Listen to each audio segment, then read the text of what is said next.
আগামীকাল বিকেলে নবান্ন থেকে আমি এবং সংশ্লিষ্ট দপ্তরের মাননীয় মন্ত্রী সিএস এফএস এবং অন্য আধিকারিকদের উপস্থিতিতে অগ্নিমিত্রা পাল এবং আমি একটি ফর্ম পাবলিশ করব, যেই ফর্ম অন্নপূর্ণা যোজনায় ফিল আপ করতে হবে এবং আমরা কালকেই বিস্তারিত বলবো। কারণ এনরোলমেন্ট যখন যত তাড়াতাড়ি করবেন তত বেনিফিট আমরা দিতে পারবো। আমাদের অন্নপূর্ণা যোজনার প্রক্রিয়াটা শুরু হয়ে যাবে কাল থেকে। যেমন যেমন ফর্ম ফিল আপ হবে তেমন তেমন ৩,০০০ টাকা ট্রান্সফারও শুরু হয়ে যাবে। আর যতক্ষণ না ৩,০০০ টাকা ট্রান্সফার হচ্ছে, স্বাস্থ্যসাথী যেমন কন্টিনিউ রাখা হয়েছে আয়ুষ্মান ভারত কনভার্ট না হওয়া পর্যন্ত, এখানে আপনার লক্ষ্মী ভাণ্ডারকেও কন্টিনিউ করা হবে। বিস্তারিত কালকে আপনারা জানতে পারবেন। ফর্মের কপিও আপনারা কালকে পাবেন। অফলাইন অনলাইন অবশ্যই থাকবে। শুধু পাবলিকের উপরে ছেড়ে দেওয়া হবে না, বিধায়করা নিজ উদ্যোগে ফর্ম ফিল আপ করাবেন এবং সরকারও বিডিওদের নেতৃত্বে প্রত্যেক বাড়িতে বাড়িতে ফর্ম ফিল আপের জন্য সহযোগিতা করার জন্য লোক পাবেন। এবং মাথায় রাখতে হবে, ভারতীয়রাই কেবলমাত্র এই সুযোগ পাবেন, অভারতীয়রাই সুযোগ পাবেন না। ভারতবর্ষের সরকারের টাকা বাংলাদেশ থেকে আসা অবৈধ অনুপ্রবেশকারীদের দেওয়ার জন্য নয়, এটা খুব ক্রিস্টাল ক্লিয়ার। সরকারি বাসে আপাতত সব মহিলাদের আমাদের ফ্রি সুযোগ তারা পাচ্ছেন আগামী সপ্তাহ থেকে। তো আগেই ক্যাবিনেট অনুমোদন দিয়েছে, এটা কার্যকর হচ্ছে। কিন্তু আমরা এখনই সবাইকে সব মহিলা বললে সুযোগ দিলে পরবর্তীকালে কিন্তু কার্ড করব। আমরা দেখেছি ডোমকলে বিগত সরকারের সময় পুরুষরা লক্ষ্মীর ভাণ্ডার পেয়েছেন। কেউ যদি মুখ মাথা চাপিয়ে রেখে শিলিগুড়ি থেকে এনবিএসটিসির ভলভো বাসে উঠলেন দীঘা আসবেন বলে, তিনি যদি বোরখা পরে চলে আসেন, তাহলে তাকে পুরুষ না মহিলা দেখার কোনো মেকানিজম বাসের ড্রাইভার কন্ট্রাক্টরের নেই। আপাতত চালু করলেও পরে আমরা মহিলাদের জন্য আলাদা ফ্রি কার্ড করে দেওয়ার ব্যবস্থা করব। আমরা প্রাথমিকভাবে আলোচনা করেছি এবং এটা আমরা কার্যকর করতে চলেছি। আমাদের মা ক্যান্টিন রয়েছে, সেই ক্যান্টিনগুলোতে ৩৬৭টা, তাই তো অ্যাপ্রক্স 400-র কাছাকাছি সংখ্যা আপাতত এই থাকছে। সেখানে আমরা 2 দিন করে মাছ খাওয়াবো, সপ্তাহে 2 দিন করে মাছ খাওয়াবো, 5 টাকাতেই খাওয়াবো। এই কাজগুলো আমরা করছি। বাকি অন্যান্য বিষয়গুলো আছে, হবে। আমরা কয়েকটা প্রোগ্রাম পেয়েছি। সেটা হলো আগামী 30 তারিখে কেন্দ্রীয় আরবান এবং পাওয়ার মিনিস্টার আসছেন, অগ্নিমিত্রা পাল মহোদয়, তার প্রোগ্রাম পুরো অ্যাসিস্ট করছেন। আমিও একটা সময় নিশ্চয়ই কাটসি মিট করব।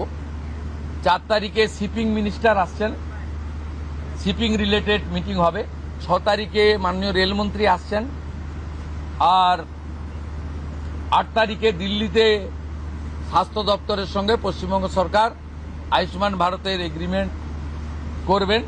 এই প্রোগ্রামগুলো আপনাদের মাধ্যমে আমরা জানাতে চাই। আমাদের সরকার, আপনাদের সরকার আগামী সপ্তাহ থেকে মুখ্যমন্ত্রীকে বলো বন্ধ হয়ে যাচ্ছে, তার জায়গায় আমরা নাম দিচ্ছি আপনার সরকারকে বলুন। আর পুরনো যে নাম্বার ছিল ও নাম্বারেরও বদল আসছে। এই সংক্রান্ত বিস্তারিত যেদিন আমরা লঞ্চ করব সেই দিন আপনাদেরকে নাম্বার জানাবো। নামটা আমি আজকেই জানিয়ে দিলাম, আপনার সরকারকে বলুন। মাননীয় রাজ্যসভার সাংসদ শ্রমিক ভট্টাচার্য মহোদয়কে নাম ঠিক করার জন্য সরকার পরামর্শ চেয়েছিল, তিনি এই নামটা ঠিক করেছেন। মুখ্যমন্ত্রী হিসেবে আমি সেই নামটা গ্রহণ করেছি।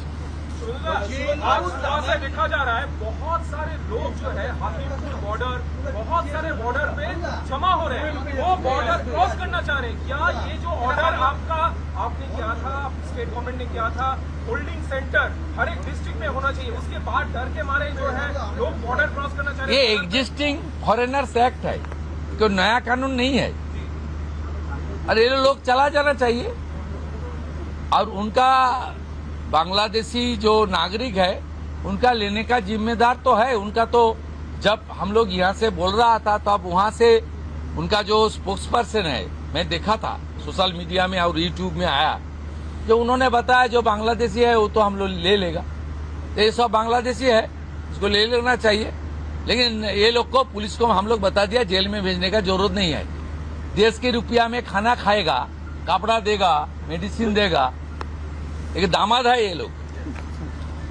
जल्दी जल्दी भागो, जल्दी जल्दी भागो, नहीं तो जो करना है सरकार करेगा।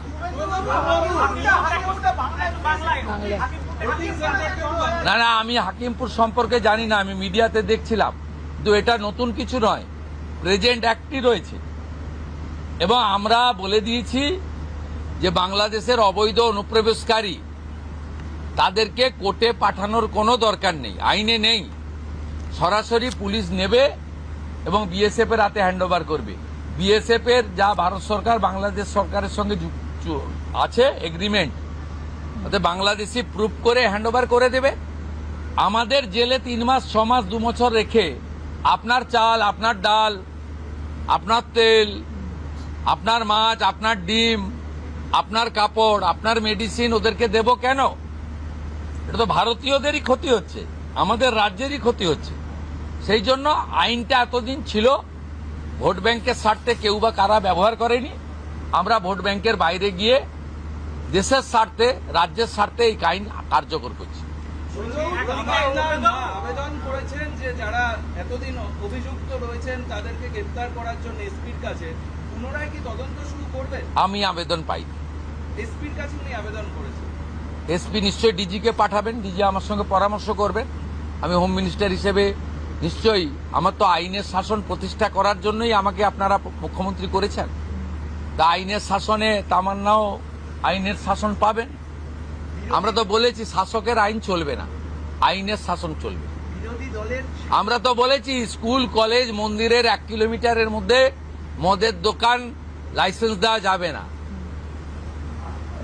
এ সরকার অন্যভাবে চলবে, চিন্তার কোনো কারণ নেই। আমার সঙ্গে ভারত সরকারের মন্ত্রী জিতেন্দ্র সিং এর একটা মিটিং আছে 3:30টার সময়, এখন 2:30 বাজতে যায়, 1 ঘন্টা লাগবে যেতে। প্লিজ, সেটা হচ্ছে বিশেষ সাংসদ বিরোধীদের, তাদেরকে আপনি ডাকবেন এই বিশেষের টাইপ যদি বলেন যে কি, মানে যারা অনেকদিন পরে সত্য কথা বলছে তারাই বিশেষ সাংসদ। যারা বলছেন যে আপনারা আমাদের স্বাধীনতা পাইয়ে দিয়েছেন, যারা বলছেন যে এর কোনো ভবিষ্যৎ নেই, ফলতাতে যে চতুর্থ হয়েছে সে আর 1 তো দূরের কথা 2-এই আসতে পারবে না, এই তালিকা যে সামনে ভবিষ্যৎ দেখতে পাচ্ছে। এই তালিকা আপনার কাছে প্রস্তুত? এই তালিকা তৈরি আছে। এই বিশেষ সাংসদ না, আমি বলবো না, আপনারই তো দেখাচ্ছেন।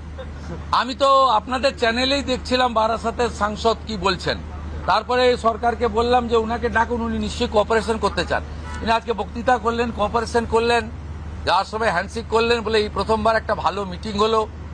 আমি এর আগে অনেক মিটিংয়ে যোগদান করেছি, বলতেই দেয় না।